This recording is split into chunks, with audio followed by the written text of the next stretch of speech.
to the flag of the United States of America, and to the republic for which it stands, one nation, under God, indivisible, with liberty and justice for all.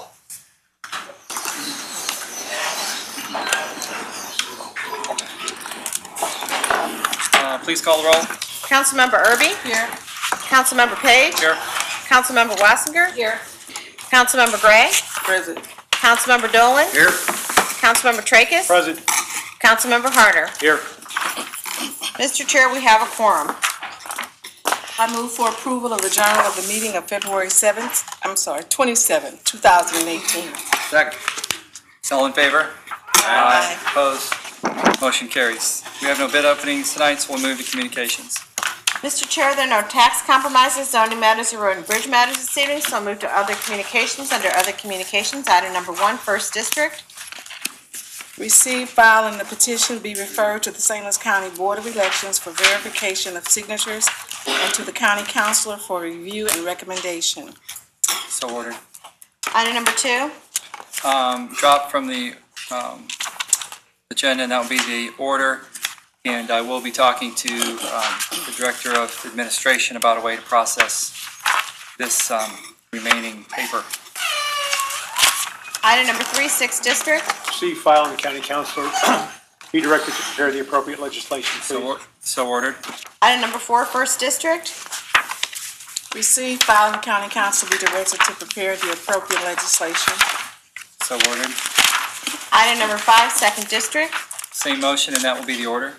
Item number 6, 2nd District. Receive, file, contract in an amount not to exceed $1,165,316.92 be approved and awarded to Gershon Construction Company, Inc., the lowest responsive bidder, as recommended and authorized for revision to the existing traffic control devices be approved as requested. Second. All in favor? Aye. Aye. Opposed? Motion carries. Item number 7. Receive, file, and the County Council be directed to prepare the appropriate legislation. Same motion for item number 8, and that will be the order. Item number 9, 6th District. See, file, and the County Council be directed to prepare appropriate legislation, please. So ordered. Item number 10, 7th District. Receive, file, and the County Councilor be directed to prepare the appropriate legislation. So ordered. Item number 11, 1st District. Receive, file, and the County Council be directed to prepare the appropriate legislation, and a copy of this report be sent to the City of Pine Lawn. So ordered.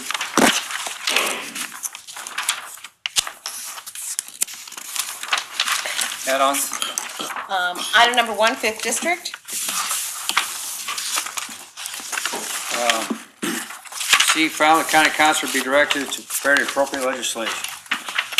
So ordered. Item number 2, 2nd District. Receive, file, and County Council be directed to prepare the appropriate legislation, and that will be the order. Report of the County Executive. No report.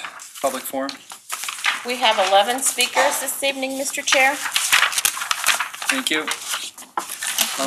Please approach the podium when your name is called and give your name and address for the record. And please try to keep your comments to 3 minutes. First speaker. First speaker this evening is Gonzalez.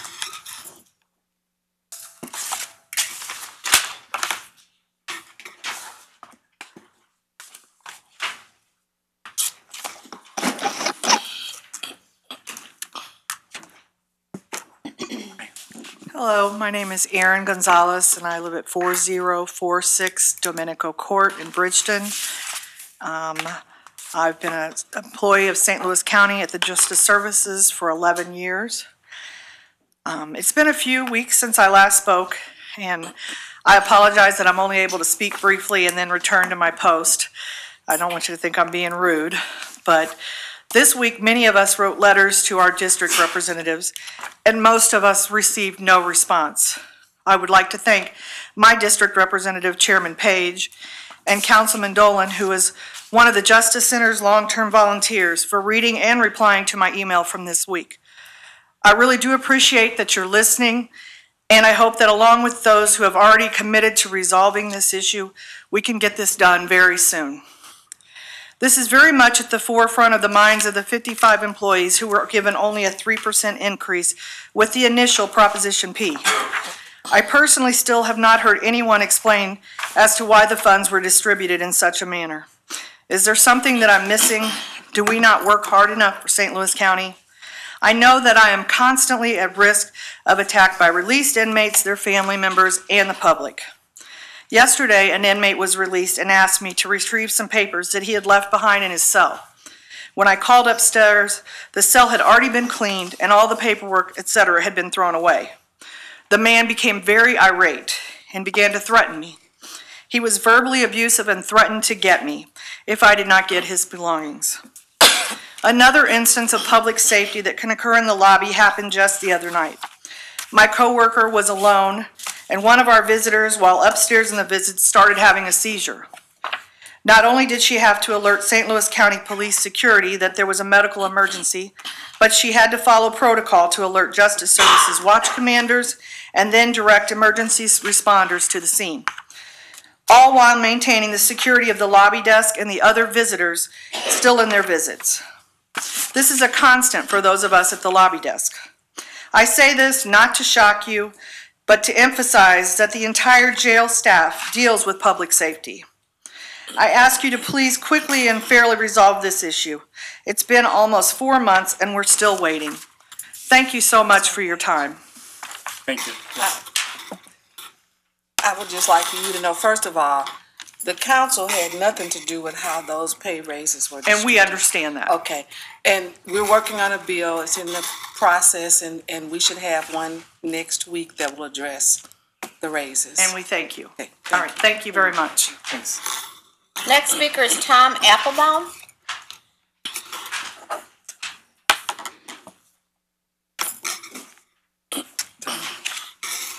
Good evening. My name is Tom Applebaum. I live at 12739 Cypress Way Drive in St. Louis, Missouri. I'm here to, as a representative of the Clean Energy Program, the Missouri Energy Saves Program. It's mo-esp.com. I wanted to let you know, give you an update that the program's up and running. I wanted to make sure you're aware of it. I've been doing outreach to municipalities throughout the county. We've got like 44 contractors that have signed up for the program. I thank you for establishing the program. The Clean Energy Development Board of the county has been doing a great job overseeing it. You should be expecting a newsletter shortly before with the updates with regards to metrics as far as like how much investment has taken place through this program.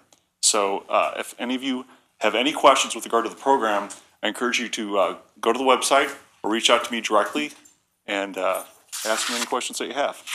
Thank you. Thanks, Tom. Next speaker is Bill Haas.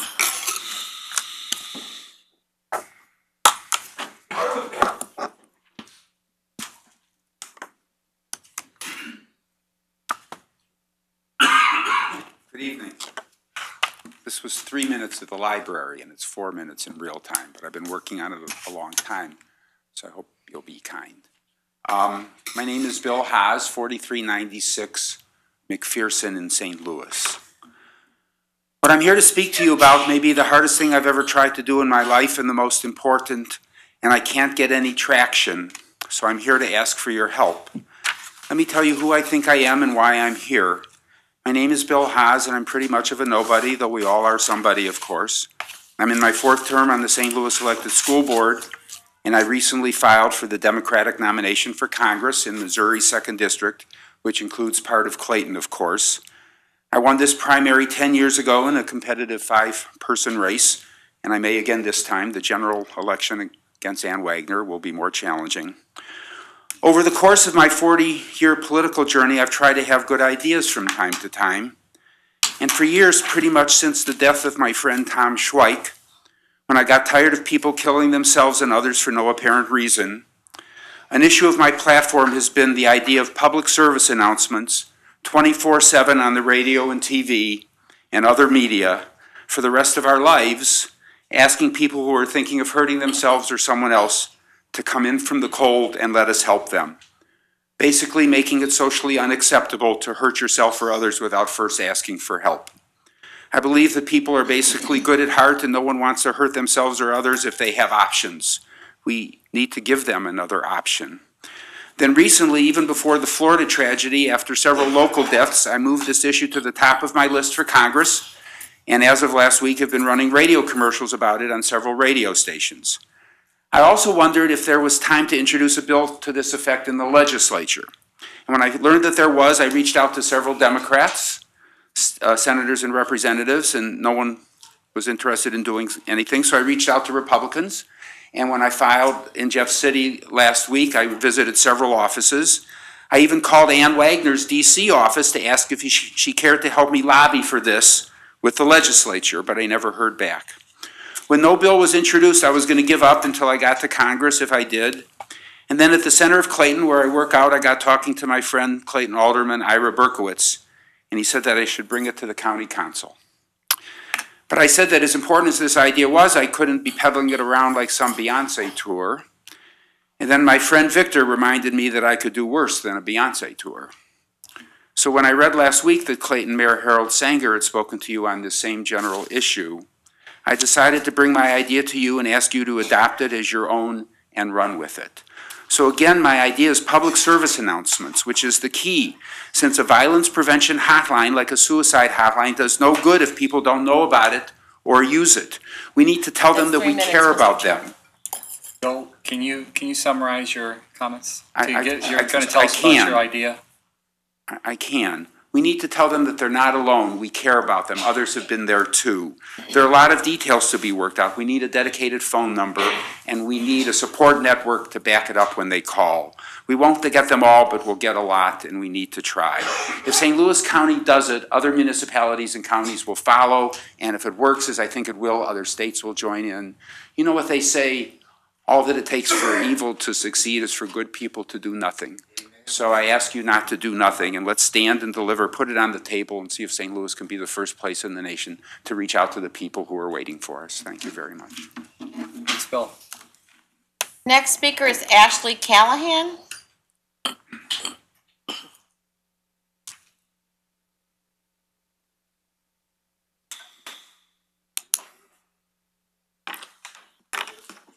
Good evening. My name is Ashley Callahan, and I've worked in the St. Louis County Police Department since 2009. I am currently working as a DNA analyst, and I'm here tonight to express my concerns about our pay as crime laboratory scientists. As a DNA analyst, I test evidence collected at a crime scene for STR analysis, compare my results, report my findings, and testify when needed. I have worked on cases ranging from burglaries, rapes, assaults, missing persons, and homicides. The crime laboratory is a vital part of public safety. We are required at minimum to have a bachelor's degree in a natural science. We are exposed to hazards daily, such as handling explosives, dangerous drugs, bloodborne pathogens, and so on. We are required to testify in court. We can be called in on a day off to go to a crime scene or to come in and do lab work. We are held to high standards, much above the police department, because of the work that we do and our accreditation. Pay compensation or compression is rampant throughout the county, and skilled employees have had better opportunities and are leaving, as many have stated in previous council meetings I have attended to. Based on the pay study in 2013, St. Louis County had requested, it is obvious that we, the crime laboratory scientists, do not have competitive wages. The scientists of the police crime lab are paid on average 68% of the market average for a forensic scientist. This was the lowest average of any police department position used in this study. There have not been merit increases or a substantial cost of living increase since I have began working here. In fact, what pay increases I have seen do not even keep up with the rate of inflation. I have over 8 years experience in the crime lab, and I'm still at the bottom of my pay range. Similar to the police officers, due to the stagnant pay and compression, the crime lab scientists decided to form a bargaining unit in the hopes of solving our pay issues. The police officers of approximately 775 strong bargained for a little over 3.5 years before coming to an agreement regarding their money and policies. There were 98 sergeants in the negotiations for less than a year. In the crime lab, there are only 32 of us that are bargaining, and after 3 years, we are still not done.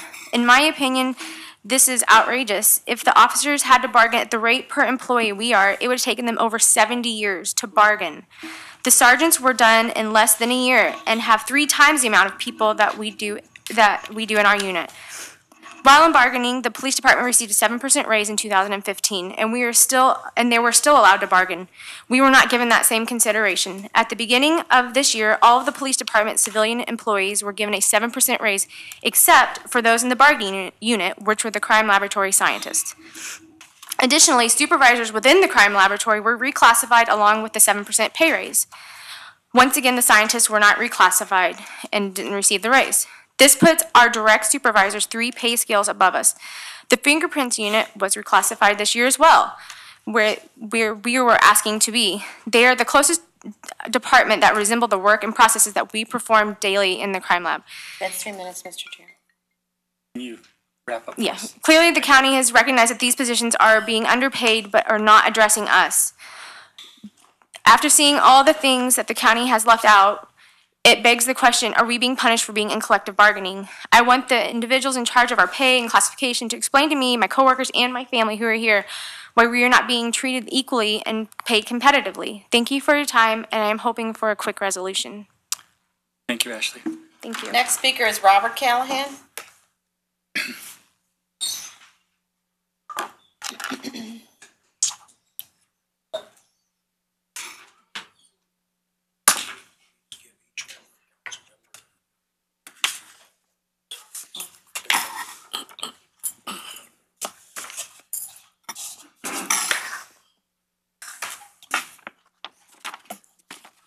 So what I've brought today is the husband's point of view. I'm the husband of Ashley Callahan. I'm a teacher. So just to give you a little bit of an idea, at the end of the year I go through our paperwork at the end of the year, our taxes. And what I've handed over is a copy of our taxes from the end of the year. What I did was I broke down what Ashley earns in a year, and I took the deductions out of it and gave you kind of a bottom line, just to give you kind of an idea. And my big question at the end of this that I have an assignment for all of you to take home as homework. Answer the question, would you continue to work for the St. Louis County Police Crime Lab? And that's the debate we've been having in our house for a while now. So just to get started to go through some of these numbers now that you all have it in front of you. And I put the word you in here instead of Ashley, because I want you to put yourself in her shoes and look at it from her point of view. You work 2 days a week, 2 10-hour days, and the breakdown below for your income is as follows. So her total earnings for the year of 2017 were $23,405. Federal income tax withheld, $2,505. State income tax was $530. Social Security that was taken out, $1,451. Medicare, $339. Ashley actually puts some money away for retirement. $1,897 is what she was able to put away this year. And the other, there's a Roth and there's an IRA and a, I guess it's a 529 or a 401, the contribution of $1,659. We actually have 2 children, so we're saving for their college as well, trying to be responsible citizens. She put away $2,400 for the 2 children in 529 accounts. So if you total those withholdings, her withholdings were $8,382 of that $23,000 she made in a year. So her take home is $12,622. The cost for the child care while Ashley's not at home for the 2 children, $9,322, which leaves her with a grand total of $3,299 to help pay the bills for the household. So what you can see is for $1,000 of work, she brings home $3,299. If you do the math on that, it's roughly $3.29 an hour. $32.90 a day at 10 hours a day. She gets up at 3 in the morning to go to work so she can get the kids after daycare. The reason she works 2 days a week is because full-time, she wasn't making anything. Full-time daycare was costing us more than she was making, and she wanted to stay in the workforce. She enjoys going to work every day. She wants to be part of the workforce. We have this constant fight in our house at tax time that we have for the last several years, and my question is, why do you want to keep working there? The standard deduction this year was $12,700 for a married couple filing jointly. Next year, it's projected to be $24,000 standard deduction. I don't understand why she would want to get up and go to work every day at the St. Louis County Crime Lab. I've encouraged her to stay home with the kids. I think it's good that the kids go to daycare and go to school and socialize with other kids. And I think it's good that she gets out and gets to go to work every day. But it's simple math. At the end of the year, it comes down to she's not bringing home that much. It's worth that much for me to have her stay at home with the kids. So the question is, if you put yourself in this position, you have a college degree, 9 years of laboratory experience, and numerous certifications. Would you, after hearing the numbers I gave to you, would you continue to work at the crime lab? Would anybody here say yes? You're going to have to wrap up, Robert. What's that? You're going to have to wrap up your comments. Okay, I'll wrap it up. The final statement is, the final thing I would ask you, if you still say yes, something that might change your mind is you're going to have to testify in this job in court. You're also going to have to deal with bloody, soaked clothing, dry it out, maybe some clothes that have been sitting for a couple weeks. They're going to smell. You're going to have to work with rape kits and dirty underwear, all for $3.29 an hour when you break it down. Is it really worth continuing to work this job every day? Thank you. Thanks. Next speaker is Julie Carnival.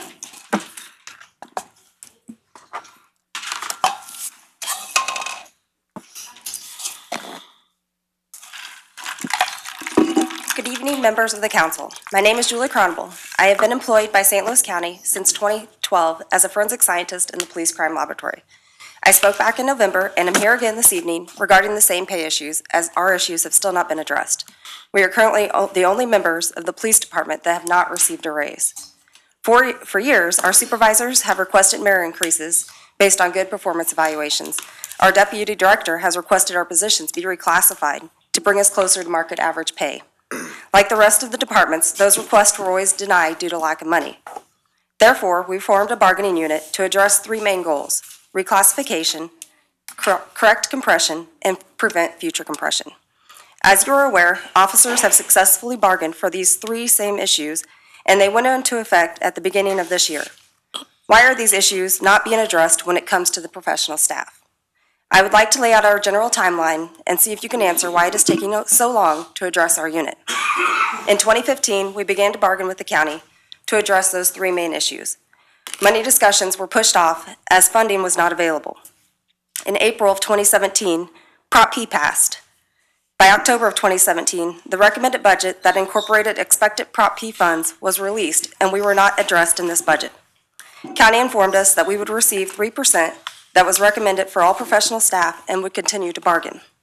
December 29th, 2017, without any communication to our bargaining unit, the county revoked the 3% with continued bargaining offer. All other professional staff members were notified that they would now be receiving 7%, while we were given an ultimatum and only a few hours to decide. Take 7% for a 3-year contract, or take nothing and continue to bargain. Mind you, in 2015, officers were given a 7% raise with continued bargaining. So why are we being treated differently? January 4th of 2018 was the last date that we had a physical meeting with the county to discuss our contract. January 22nd, 2018, we provided the county with our updated counter via email. Today, it has now been 6 weeks with no response from the county, except that they hope to have something to us soon, whatever soon means to them. With the actions of the county, it has become obvious that we are not a priority. We are required to have 4-year degrees for our positions. We are held to standards beyond the police department due to the work that we perform. We are called to quadruple homicides in the middle of the night to assist with processing of the evidence. We are called to a house late in the evening to help identify potential explosives. We are called to court to provide expert testimony. However, we are not considered essential enough to have our pay inadequacies considered enough, even though funding has become available. How are we supposed to be okay with this? Honestly, I've lost hope in the county to do the right thing. I feel like the pay that we rely on to provide our family and feed our children is caught in the middle of politics. It seems the county can make, Mr. Chair. I'm almost done. Okay. Can make exceptions when it benefits them, but what about when it comes to the needs of the employees? When I was hired on, they told me working for the police department would be like gaining a whole new family. I don't know about everyone else, but my family sure doesn't treat one another like this. Thank you for your time. Chair, I have a question. Yes.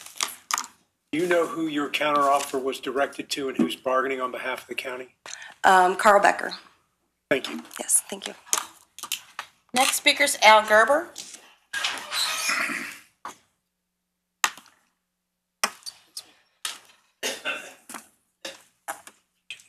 Members of the council, I'm Al Garber, 13482 Mason Village Court, Town and Country.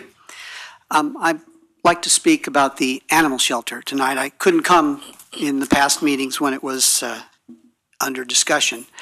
I was asked by some people involved in the animal shelter to check out the new director, to look up and see what I could find out when the new director was hired. I'm not a detective, but I do know how to use Google, so I got on the internet and I was amazed at what I was able to find out with just a few clicks. Some of the things I found out was that the current director had been not only accused, but actually sent a cease and desist letter for practicing veterinary medicine without a license. And I know some of you are in the medical field here, and that's something that you take very seriously. Also, I found out from the past assignments that this director had that there were allegations of racial problems, of racial epithets being used. And I've also heard that that's been a problem here in St. Louis. The final thing, well, there were many things I found, but one other thing that I found was that there was a case where there were many animals being transferred out. In New Mexico, apparently Chihuahuas are a dime a dozen, but they're very valuable in New Jersey. And the dogs were being transferred out to a home in New Jersey, to a facility in New Jersey, even though there were lots of them in New Mexico who were willing to take them. So I thought there must be something here. Let's look it up. I requested an open records request for any contracts. Well, there were none. And I said, well, what about correspondence? The director must have had correspondence, and I found out, oh, all the letters were deleted. The emails were deleted. And this was within a couple months of the director leaving New Mexico. So I put a request in with the Attorney General to find out what the limits were on the records retention. Well, it's a year. So how come all these records are gone in a couple of months? Well, now it seems to be an issue. The Attorney General is investigating that right now. The one request I have is I know that the probation period is up pretty soon. And I would recommend that you extend that probation period for another few months, another 6 months or so, because it would be very embarrassing if something big came up while the probation period already ended. So that's my request to you. Thank you very much. Thanks, Al. Next speaker is Chris Egan.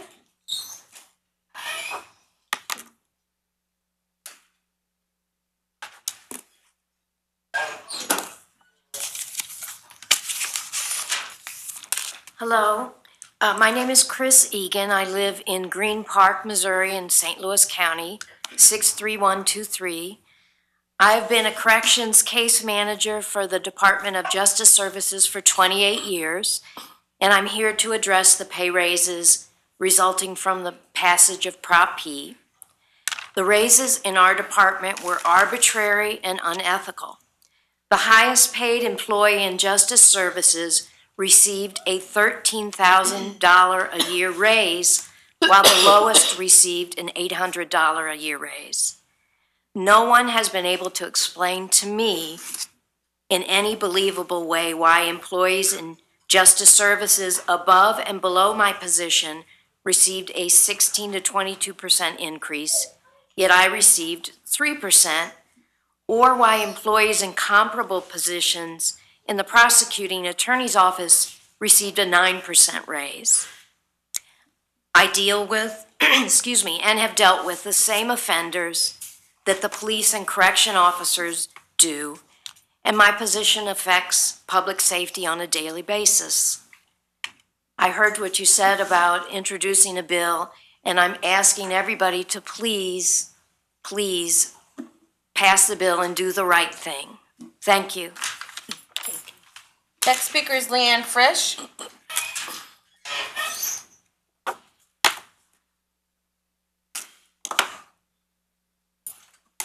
Good evening. Leanne Fritch, University City.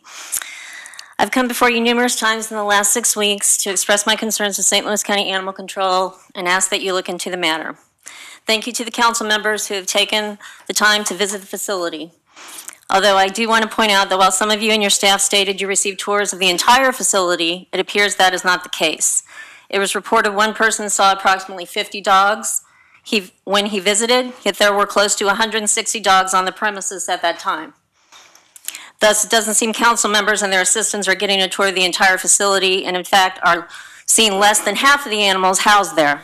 Similarly, volunteers are not allowed to interact with the animals hidden away in the back, despite County Executive Stinger's promising during a press conference and event in March 2015 volunteers would have access to these animals. It is 3 years later, and volunteers and the public are seeing less than half the animals housed there. We are very grateful Councilwoman Irby held the hearing last week to look into the many issues, and we recognize there are different opinions, some rumors, and some truths swirling about what is really happening there. The only way this issue can be resolved is through an independent audit completed by a nationally recognized shelter expert. Anything less is not fair. It is not fair to you as the county council. It is not fair to Ms. Mock. It is not fair to the employees, volunteers, and taxpayers.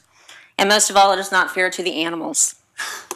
Last week, I mentioned that Ms. Mock, in her previous position in New Mexico, provided her board with reports stating things that were going well, when the facts just 2 weeks after she left showed a very different story. Reports from New Mexico state the facility where Ms. Mock worked the last 9 years was in a crisis situation when she left, despite her reporting to her board how well things were going. In fact, the facility was severely overcrowded at over 4 times capacity, with 3 to 5 dogs housed in a cage. Also extremely troubling is 396 animals died in care in 2016, many from being attacked by other dogs. Unaltered male and female dogs were housed together, and many had litters, which were then shipped across the country on transports. A much better use of the approximately $300,000 Ms. Mock spent on transport vehicles and her coast-to-coast transports could have been spent on money spaying, neutering the pets in the shelter to make sure there were no pregnancies. Without aggressive spay-neuter policies, the pet overpopulation problem will never be solved. So again, we welcome the attention Councilwoman Irby and the council are bringing to this situation and ask that you move forward with an independent audit to be performed by a nationally recognized shelter expert to determine the truth, address the concerns, and improve the facility for the animals and the taxpayers. Years from now, St. Louis does not want to be in the same crisis situation Las Cruces, New Mexico is in today. That's 3 minutes. Thank you. Thank you. Next speaker is Andrea Bowman.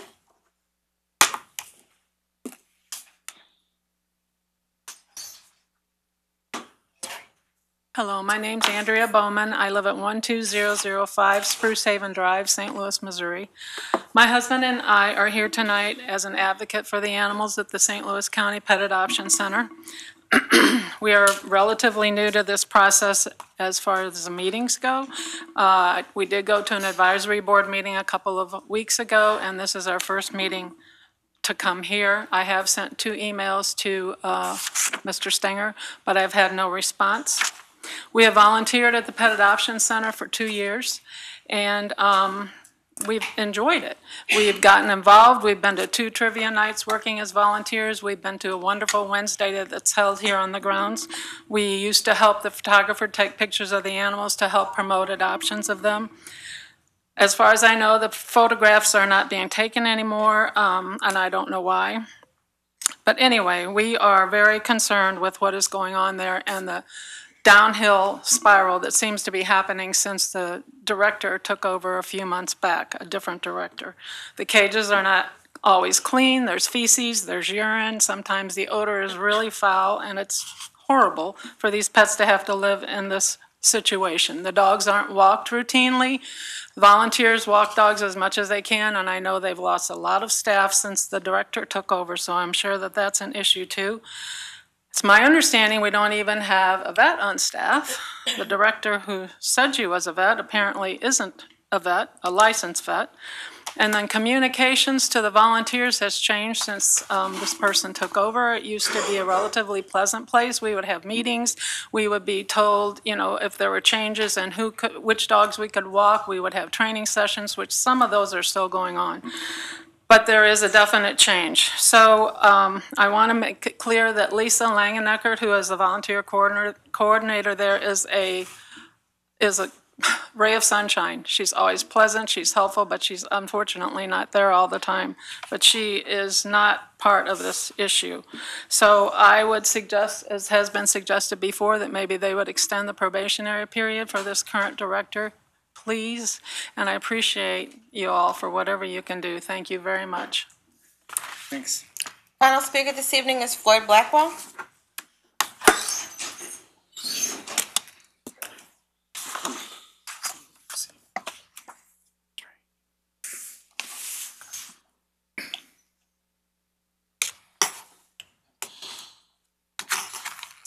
Sorry. Good evening, Council. My name is Floyd Blackwell, Alderman, Cool Valley, 145 Signal Hill, St. Louis 63121. First, I'd like to say congratulations to the police department, Berkeley Police Department, St. Louis County Police in solving the 2 murders there in Berkeley last week. Very impressed with that. I was so happy to hear that. Finally, we got good news, very, very excited.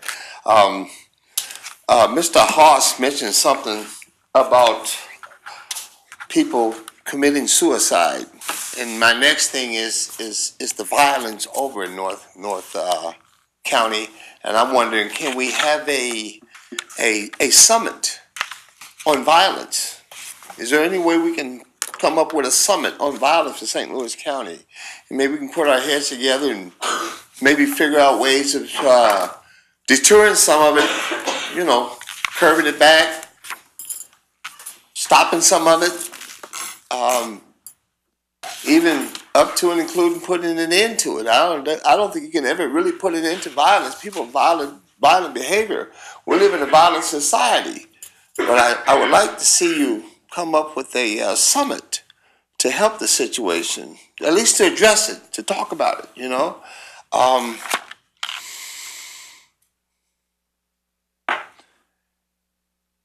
Again, the people that were killed are human beings. And I don't want to step on anybody's toes talking about furry friends. But as I said before, you know, I love animals, I like animals, and I love people. What are we going to do? Because sometimes when I talk to you all at this council, sometimes you seem a little callous. You know, it's just almost indifferent, you know. It's not my problem, I don't care, you know. And I don't want to come up here week after week and gripe and pick at you. You know, I really want to get a job done. I want to see some things change, you know. I want to see something happening. You know, when I complain about no development in North County, I'm just taken back. What's going on? I see you guys get little contracts. We don't hardly get nothing over there. What is it? Now, I know it's not narcissism, okay? It may be a little callous, but I don't think it's that bad that you just don't care at all. I'm not here to fight. I want to see some things change. You know, I want to see some positive change in my area. All right? That's all I want. I want what you want. You want better education for the kids? You want safe playgrounds? That's 3 minutes, Mr. Chair. You want good economic development? Can you wrap up for us, Floyd? I will wrap it right up. I want the same thing you want. You don't want violence in your area, and I don't want violence in my area. What can we do to come together and make things better for all? You know, we say the Pledge of Allegiance at the end, it says, "And justice for all." And justice for all. you know? Thank you. Thanks, Floyd. Alderman Blackwell. Yes, ma'am. How are you? Hi. You're an alderman, Yes, I am.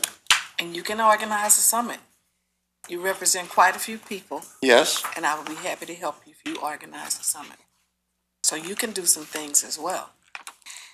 Am I right? Well, actually, I'm doing quite a few things. I know. We are too, but we can work together on a summit if you'd like. Thank you. Thank you. All right. No more speakers, Mr. Chair. That concludes our public forum. Please proceed with introduction of bills. Bill number 45, introduced by Councilmember Harder, an ordinance amending ordinance number 26,874 by repealing and reenacting Section 1 pertaining to a contract with Trademark Contracting Incorporated for construction of drainage improvements in Spirit of St. Louis Airport. Bill number 46, introduced by Councilmember Page, an ordinance authorizing the county executive to execute a contract with the Board of Curators of the University of Missouri for services in connection with a grant from the United States Department of Justice in support of the Prescription Drug Monitoring Program. Bill number 47, introduced by Councilmember Page, an ordinance authorizing the county executive to execute an amended lease agreement with St. Louis Rowing Club and the Washington University to expand the area lease pursuant to ordinance number 21,370. Bill number 48, introduced by Councilmember Page, an ordinance amending ordinance number 26,975 by repealing and reenacting Section 1 pertaining to a contract for auctioneering services.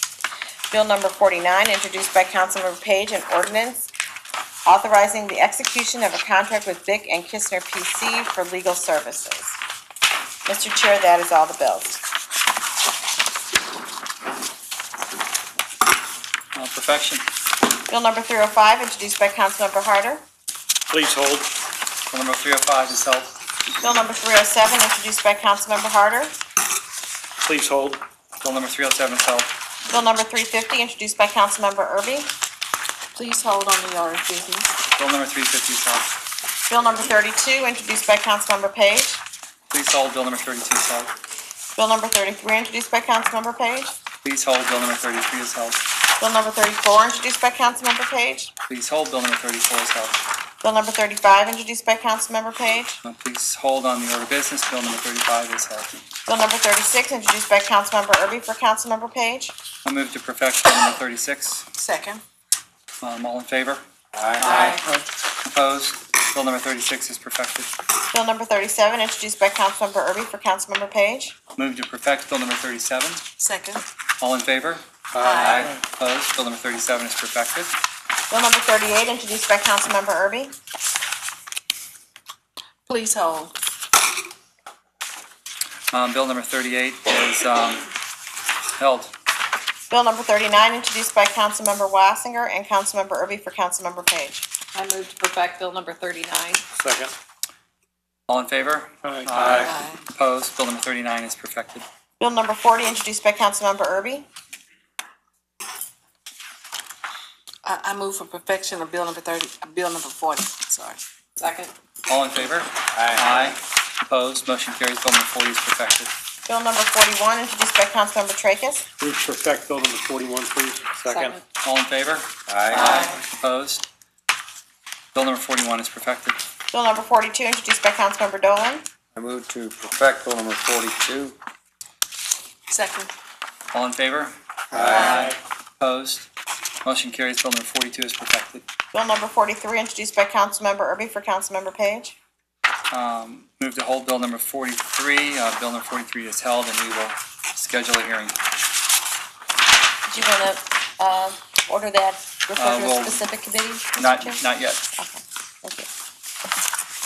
Bill number 44, introduced by Councilmember Erby for Councilmember Page. Move to hold Bill number 44. Bill number 44 is held, and we will schedule a hearing at some point in the future. Can I go back to something? Yes. Jen?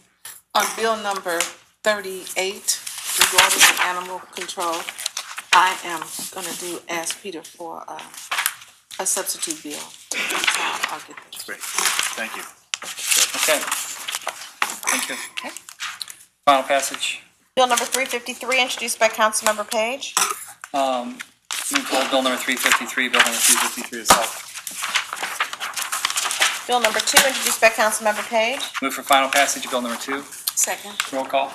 Councilmember Erby? Aye. Councilmember Page? Aye. Councilmember Wassinger? Aye. Councilmember Gray? Aye. Councilmember Dolan? Aye. Councilmember Tracus? Aye. Councilmember Harder? Aye. Mr. Chair, on bill number 2, there are 7 ayes. Bill number 2 is finally passed. Bill number 12, introduced by Councilmember Page. Move for final passage of bill number 12. Second. Roll call. Councilmember Erby? Aye. Councilmember Page? Aye. Councilmember Wassinger? Aye. Councilmember Gray? Aye. Councilmember Dolan? Aye. Councilmember Tracus? Aye. Councilmember Harder? Aye. Mr. Chair, on bill number 12, there are 7 ayes. Bill number 12 is finally passed. Substitute bill number 1 for bill number 19, introduced by Councilmember Harder. I move for final passage of substitute bill number 1 for bill number 19. Second. Roll call. Councilmember Erby? Aye. Councilmember Page? Aye. Councilmember Wassinger? Aye. Councilmember Gray? Aye. Councilmember Dolan? Aye. Councilmember Tracus? Aye. Councilmember Harder? Aye. Mr. Chair, on substitute bill number 1 for bill number 19, there are 7 ayes. Substitute bill number 1 for bill number 19 is finally passed. Bill number 22, introduced by Councilmember Harder. I move for final passage of bill number 22. Second. Roll call. Councilmember Erby? Aye. Councilmember Page? Aye. Councilmember Wassinger? Aye. Councilmember Gray? Aye. Councilmember Dolan? Aye. Councilmember Tracus? Aye. Councilmember Harder? Aye. Mr. Chair, on bill number 22, there are 7 ayes. Bill number 22 is finally passed. Substitute bill number 1 for bill number 24, introduced by Councilmember Wassinger for Councilmember Page. Move for final passage of substitute bill number 1 for bill number 24. Second. Roll call. Councilmember Erby? Aye. Councilmember Page? Aye. Councilmember Wassinger? Aye. Councilmember Gray? Aye. Councilmember Dolan? Aye. Councilmember Tracus? Aye. Councilmember Harder? Aye. Mr. Chair, on substitute bill number 1 for bill number 24, there are 7 ayes. Substitute bill number 1 for bill number 24 is finally passed. Bill number 26, introduced by Councilmember Tracus. Move for final passage of bill number 26, please. Second. Roll call. Councilmember Erby? Aye. Councilmember Page? Aye. Councilmember Wassinger? Aye. Councilmember Gray? Aye. Councilmember Dolan? Aye. Councilmember Tracus? Aye. Councilmember Harder? Aye. Mr. Chair, on bill number 26, there are 7 ayes. Bill number 26 is finally passed. Moving on to resolutions, we have 5 resolutions this evening, Mr. Chair. Resolutions number 1 and 2, introduced by Councilmember Dolan. These are honorary resolutions for the St. Louis County Citizens Police Academy Alumni Association honoring Detective Brian Bodeger and Officer Paul Moritz from South County Precincts for their commendable work. I would move for adoption of resolutions 1 and 2. Second. Roll call. Councilmember Erby? Aye. Councilmember Page? Aye. Councilmember Wassinger? Aye. Councilmember Gray? Aye. Councilmember Dolan? Aye. Councilmember Tracus? Aye. Councilmember Harder? Aye. Mr. Chair, on resolutions 1 and 2, there are 7 ayes. Resolutions 1 and 2 are adopted. Resolution number 3, introduced by Councilmember Erby. I move for adoption of resolution number 3. Second. Roll call. Councilmember Erby? Aye. Councilmember Page? Aye. Councilmember Wassinger? Aye. Councilmember Gray? Aye. Councilmember Dolan? Aye. Councilmember Tracus? Aye. Councilmember Harder? Aye. Mr. Chair, on resolution number 3, there are 7 ayes. Resolution number 3 is finally passed. Resolution number 4, introduced by Councilmember Walton Gray. I move for adoption of resolution number 4. Second. Roll call. Oh, before we move, I would like to say this resolution does recognize Rosa Parks and her contribution to the civil rights movement, and also to Christ Our Redeemer Church in their recognition of Rosa Parks on Sunday, February 25th, 2008, when they had a celebration in her honor. And I move again for adoption. Roll call. Councilmember Erby? Aye. Councilmember Page? Councilmember Wassinger? Aye. Councilmember Gray? Aye. Councilmember Dolan? Aye. Councilmember Tracus? Aye. Councilmember Harder? Aye. Mr. Chair, resolution number 4, there are 7 ayes. Resolution number 4 is adopted. Resolution number 5, introduced by Councilmembers Walton Gray and Erby. I move to hold resolution number 5. We should have a hearing scheduled for next Tuesday to discuss the resolution, and we'll move at that time. Resolution number 5 is held. Moving on to unfinished business, Mr. Chair, item number 1. Order number one. Order number, I move for order number one. I move for adoption of order number one. Second. All in favor? Mr. Chair, we're on unfinished business. Oh, I'm sorry, moving to Oh, orders. Unfinished business, item number one. Please hold on the order of business, same motion to item number three, and that will be the order. Item number 4, third district. Hold on the order of business. Item number 4 is held. Item number 5. Drop from the order of business, and that will be the order. Item number 6. Please hold on the order of business, and that will be the order. We will schedule a hearing, and we'll notice that at a future date.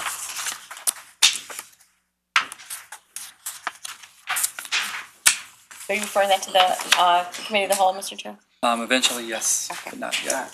We want Well, to you can refer it without actually scheduling a hearing. Didn't we already have a meeting on that? No, we haven't. I will refer this to committee of the whole. Thanks. Item number 7, second district. We will drop this from the order of business, and that will be the order. We have a new bill that's been introduced. And moving on to new business, Mr. Chair, we have 2 prepared orders this evening. I move for adoption of orders number 1 and 2. Second. All in favor? Aye. Opposed? Motion carries. Order 1 and 2 are adopted. Motion to adjourn? Second. All in favor? Aye. Opposed? Motion carries. We're adjourned. Thank you.